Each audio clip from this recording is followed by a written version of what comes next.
With the trailer stunning the world, it seems Todd Phillips' Joker film is primed for success, as well as potential awards nods for Joaquin Phoenix.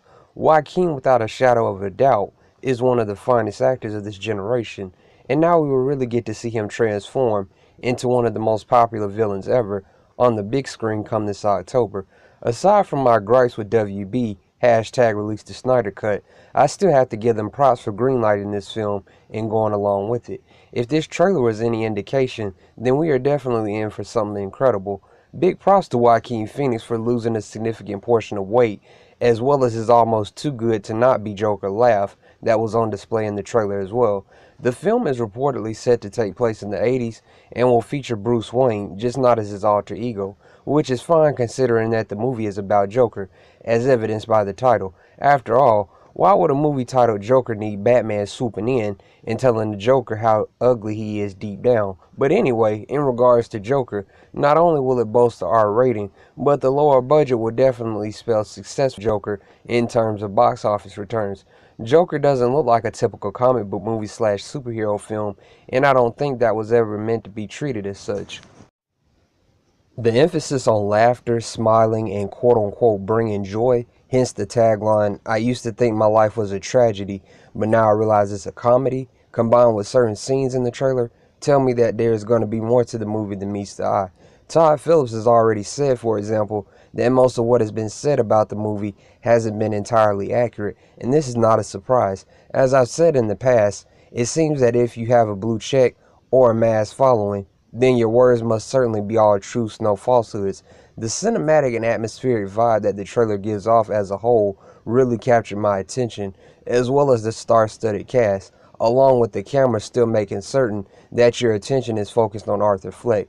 Joker as a movie never needed to fit in anywhere in the DC movie universe other than that as its own film, and quite frankly, I personally am fine with that.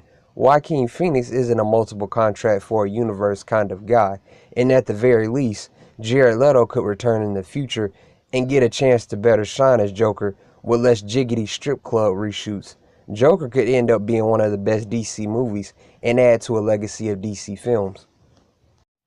And with Joker's trailer, it just proves that they still have advantages that not many people seem to realize or otherwise overlook.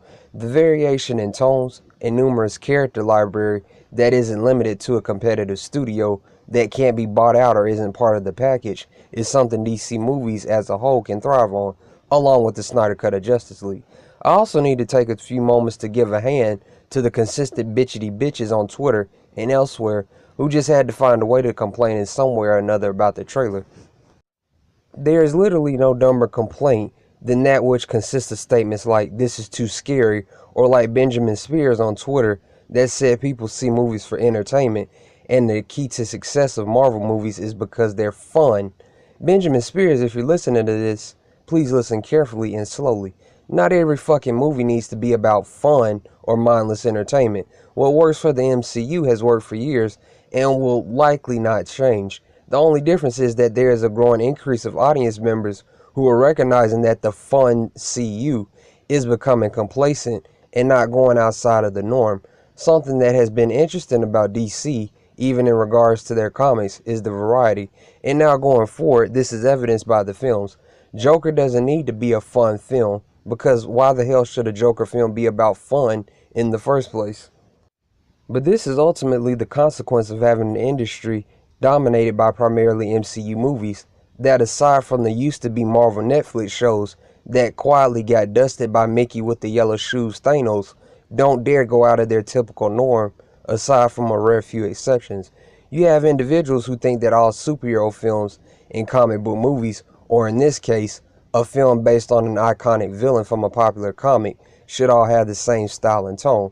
Imagine a film about a deranged psychotic clown that told a joke every 30 seconds and squandered every serious moment for a quick laugh. Think about that, Mr. Benjamin Spears. This is why ultimately this film will succeed on its own without Batman and with the R rating. It's a psych thriller starring a well-known actor based on a character known worldwide with a relatively low budget. Not only that, but it brings something new and fresh to the already crowded genre and will prove that these type of movies can work and that I was right all along. Because after all, I speak these things into existence and deep down, you know I'm right.